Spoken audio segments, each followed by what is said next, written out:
કિંજલ રબારીએ આંતરજ્ઞાતીય લગ્ન કરી social media પર એક વિડીયો પોસ્ટ કર્યો અને ત્યારથી જ સમાજ અને કિંજલ રબારી વચ્ચે વિવાદ વકરી રહ્યો હતો। તે વચ્ચે હવે સમાચાર સામે આવી રહ્યા છે કે કિંજલ રબારી હવે પોતાના ઘરે પરત ફર્યા છે।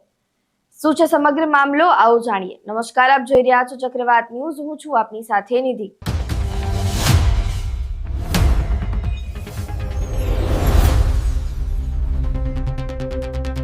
કિંજલ રબારીએ અશોક ચૌધરી નામના વ્યક્તિ સાથે આંતરજ્ઞાતિમાં લગ્ન કર્યા છે, જેને લઈને સમાજના આગેવાનો દ્વારા તેને પાછી લાવવા માટે અનેક પ્રયાસો કરવામાં આવી રહ્યા હતા।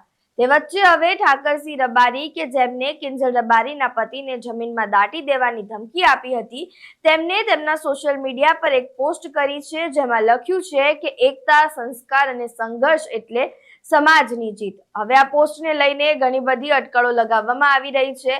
આ પોસ્ટથી એવું લાગી રહ્યું છે કે કિંજલ રબારી ઘરે પાછી પરત ફરી છે, ત્યારે હજુ સુધી કોઈ પણ પ્રકારની આધિકારિક રીતે પુષ્ટિ કરવામાં નથી આવી, પરંતુ કિંજલ રબારીએ પણ પોતાના સોશિયલ મીડિયા અકાઉન્ટ પરથી સમાજને આપેલા વળતા જવાબના વિડીયો ડિલીટ કરી દીધા છે। હવે ગઈકાલે એક વિડીયો સામે આવ્યો હતો, જેમાં રબારી સમાજના અમુક લોકો એવું કહેતા સાંભળવા મળ્યા હતા કે 48 કલાકનું અલ્ટિમેટમ આપીએ છીએ, શાંતિથી આપી દો, નહીં તો માર ખાઈને આપવું પડશે।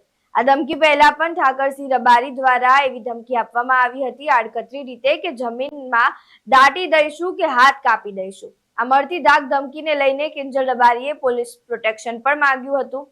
આ તમામ વચ્ચે પોલીસે તો કોઈ કાર્યવાહી ન કરી, પરંતુ કિંજલ રબારી પોતાના ઘરે પરત ફરી છે। ત્યારે અહીંયા પ્રશ્ન ઉભો થઈ રહ્યો છે કે શું આ જાનથી મારી દેવાની ધમકીઓના કારણે કિંજલ રબારીને પાછું ફરવું પડ્યું છે? અને જો આ ધાક ધમકીઓને લઈને કિંજલ રબારીને પાછું ફરવું પડ્યું હોય તો ગુજરાતની કાયદો અને વ્યવસ્થાને લઈને એક મોટો અને ગંભીર પ્રશ્ન ઉભો થઈ રહ્યો છે કે શું બંધારણની પોતાની સ્વતંત્રતા દીકરી ભોગવે તો એને એનું ફળ આવી રીતે મળશે? અને શું કોઈ પણ સમાજના અમુક કથિત લોકો કાયદો અને વ્યવસ્થા હાથમાં લઈ લેશે અને જે કાયદો વ્યવસ્થા છે, સરકાર છે, પોલીસ છે, જેમ આપણું જે તંત્ર છે તે મૂર્ખ પ્રેક્ષક બનીને બેઠું રહેશે? હાલમાં આ મામલે કિંજલ રબારી દ્વારા કોઈ પણ પ્રકારની પુષ્ટિ કરવામાં નથી આવી, પરંતુ એક ચોંકાવનારી વાત એ છે કે તેને પોતાના સોશિયલ મીડિયા પરથી સમાજ પર લગાવવામાં આવેલા આરોપોના વિડીયો ડિલીટ કરી દીધા છે। એટલે એ દિશામાં પણ એક ગંભીર પ્રશ્ન ઉભો થઈ રહ્યો છે કે શું કિંજલ રબારીએ કોઈના દબાણ હેઠળ આવીને આ નિર્ણય લીધો છે કે કેમ?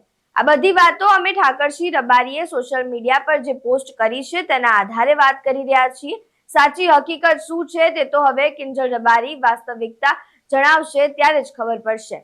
તમારું આ સમગ્ર મામલે શું માનવું છે તે અમને કમેન્ટ બોક્સમાં જરૂરથી જણાવજો। જો વિડીયો પસંદ આવ્યો હોય તો લાઈક કરો, શેર કરો, કમેન્ટ કરો અને સબસ્ક્રાઇબ કરવાનું ભૂલતા નહીં। નમસ્કાર।